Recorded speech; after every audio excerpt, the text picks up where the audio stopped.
Viral ang video ng isang skater boy na nagpapakitang gilas sa main road sa Davao City. Bawal po yan. Sa video, abay walang takot na nagpagewang-gewang at tila nagpapasikat ang lalaking yan sa bahagi ng Shrine Hills Road sa barangay Matina Crossing. Hindi kinakabahan kahit malalaking sasakyan ang nasa kabilang linya. Sa isa pangang punto, lumipat siya ng lane. Higit 1 minuto siyang nag-skateboard sa kalsada. Ang video na yan, inulan ng batikos online.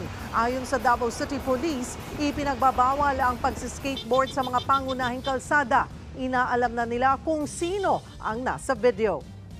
Mga kapatid, Cheryl Cosing po. Maging maalam at may pakialam sa mga napapanahong issue at headlines. Mag-follow at mag-subscribe na sa social media pages ng News 5.